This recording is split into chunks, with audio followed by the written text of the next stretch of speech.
focused on the fact today. Only on ATM. Hello, welcome to another interesting episode of the East of the Niger show on Atlantic Television Network.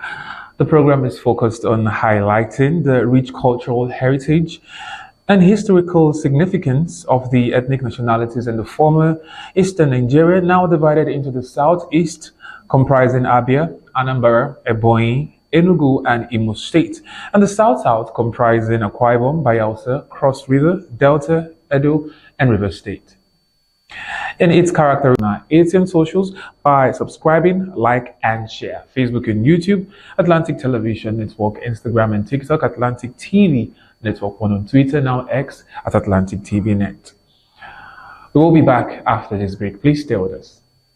From the line across the ocean to the land beyond the mountains, through the Sahara, we bring on-spot news, live analysis, expert discussions on trending stories in politics, business, socio-economic, sports, and documentaries. So catch all your bits on the happenings around the globe. Stay focused on the fact today. Only on ATM. Welcome back. Let's delve right into the topic for today. Today on the East of the Niger show on Atlantic Television, we will be looking at the Urhobo Kingdom, their history, culture, and tradition. Urhobo Kingdom is one of the ethnic groups in Delta State, Nigeria. The Urhobo inhabits the central and southern parts of Delta State, particularly in the Niger Delta region. They are primarily riverine and coastal dwellers, with many communities located along rivers, streams, and creeks. There are about 22 distinct Urhobo subgroups, each with its own traditional ruler and council, but all share a common heritage and language. The Urhobo trace their origins to migrations from the central Benin Kingdom area and other parts of the Edo-speaking region centuries ago. They established independent kingdoms and clans governed by kings called Ovie, or clan heads or Dion, supported by chiefs and elders. The kingdoms historically operated as self-governing units but maintained cultural and trade ties among themselves. Before colonial rule, the Urhobo economy was based on fishing, farming, especially yam, cassava, plantain, and oil palm, and trade along river routes. The Urhobo language belongs to the Niger-Congo family and has several dialects. They practice a traditional religion centered on a supreme deity, Ogene, nature spirit, and ancestral worship, though Christianity is now widely followed. Age grade systems and titled societies play a key role in community organization. The annual Oworu and Obia Muge festival are important cultural events featuring drumming, masquerades, and rituals. Each kingdom or clan is led by an Ovie who is both the political and spiritual head. The Ovie works with a council of chiefs, Ekpako, and elders Iju, overseeing justice, land matters, and cultural preservation. While each kingdom is autonomous, the Urhobo Progress Union UPU acts as an umbrella social-cultural body for all Urhobo people globally. Let's look at the tangible culture of the Urhobo people.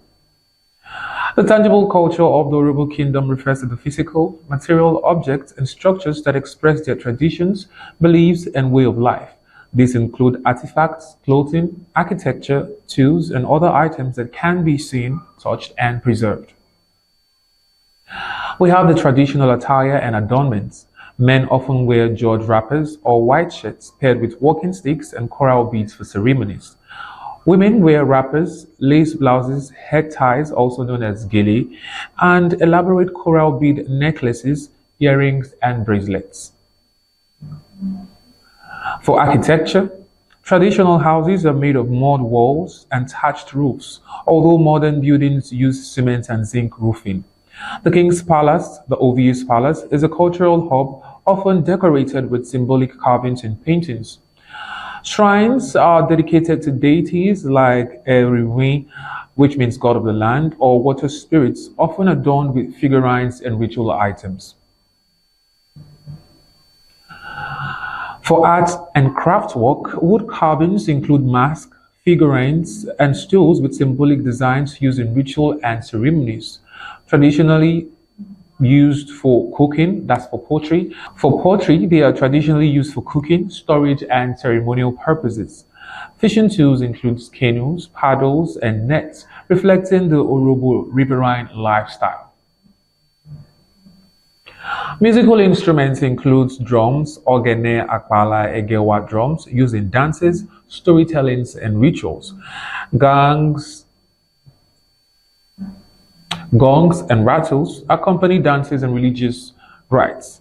Ekwe, wooden slate drum, used to send message and call people for gatherings. For festivals and regalia, Oworu Festival, celebrated with colorful costumes, masks, and traditional performances. Masquerades include elaborate masks, raffia skirts, and symbolic objects.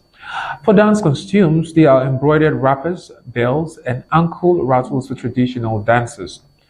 For symbols of authority, the OVA's regalia, which is the king's beaded crown, staff of office, and ceremonial sword symbolizing leadership and justice. Chieftaincy staff are wooden or metal staffs carried by titled chiefs. Now, for monuments in the Orobo Kingdom, while Orobo culture doesn't feature monumental stone structures like some civilizations, its most profound monuments are sacred shrines and ritual objects deeply embedded in spiritual and communal life. The Ifiri or Ifiri shrine figures. These are powerful wooden carvings featuring a human figure atop a fearsome multi-toothed beast, often accompanied by smaller figures or animal motifs. It is associated with male aggression, protection, social status, and spiritual balance. They could both heighten and temper aggressive impulses and were integral to community law and rights. The Ifiri shrine is a carving representing Opopo spiritual and ancestral forces housed in shrines, combining human and supernatural elements. These shrines evoke otherworldly in Erevoin. The Orobo landscape is dominated by low-lying floodplains, dense rainforest, a web of rivers and wetlands, and a humid, wet climate with abundant biodiversity and agricultural potential. It is a vibrant region shaped by its natural waterways and rich vegetation, offering a serene, verdant backdrop well captured in the image above. The region is characterized by flat, low-lying plains, typically under 50 meters above sea level, with no significant hills or highlands. For waterways and wetlands, major rivers such as the Ethiop, Wari, and Kiagbodo crisscross the landscape. The terrain includes intricate networks of streams, swamps, and wetlands, resulting in areas that are often waterlogged, especially during the wet season. For vegetation and climate, Orobo territory lies within an evergreen tropical rainforest belt, lush with oil palms, raffia palms, and other native flora.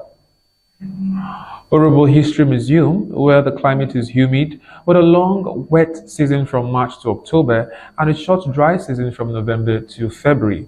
Rainfall is high, typically around 2,500 millimeters annually, with even higher amounts up to 2,800 millimeters in coastal areas like Wari and Ugeli. Coastal and swampy landscapes are common, particularly in the Udu Kingdom, where areas like Eneren, Opete, and Opaka include swampy forests and wetlands. Some books and scholarly works include the history of the Orobo people of the Niger Delta, edited by Peter Eke from 2007 to 2012, the most comprehensive historical compilation. It covers prehistory, challenges from oil exploration. There's also Studies in Orobo Culture, edited by Peter P. Eke, Autonomy and Dependence, the Orobo Kingdom of Okwe in Modern Nigeria by Oniju Otite in 1973. From the lines across the ocean to the land beyond the mountains, through the Sahara, we bring on-spot news, live analysis, expert discussions on trending stories, in politics, business, socio-economic, sports, and documentaries. So catch all your bets on the happenings around the world. Stay focused on the fact today. On ATM. Welcome back and thank you for staying with us. Now let's take a look at the intangible culture of the Urhobo Kingdom. The intangible culture of the Urhobo Kingdom refers to the non-physical heritage, beliefs, practices, oral traditions, values, rituals, and performances that shape the identity of the Urhobo people in Delta State, Nigeria. For religion and belief system, supreme deity, traditionally, the Urhobos believe in Ogene, the Almighty Creator, seen as distant but all-powerful. For divinities and spirits, worship of various divinities, which is Ejo, connected to natural forces, ancestors, and community protection. For ancestor veneration, the Erewin is central. Ancestors are honored as active guardians of the living. For oracles and divination, consultation with priests or diviners for guidance and problem solving is called Opara Ejo. For festivals and rituals, Masquerade Festival, they are usually celebrated especially in Ewerin and Ugeli areas, they mark the return of spirits to bless the people. Iye, which is also known as Water Spirit Festival, honors water deities associated with fertility, healing, and prosperity. Annual harvest rituals include offerings to deities before new yams, cassava, or palm wine are consumed. Initiation ceremonies such as the Ikeriwi rites that induct members into adulthood or secret societies. For oral traditions in performing arts, Uje dance and satirical songs is a competitive performance art using song and dance to praise, mock, and correct societal behavior. For folk tales or narratives that explain origins, teach morals, and preserve communal memory. Praise poetry are made of chants or recitations honoring heroes, chiefs, or families.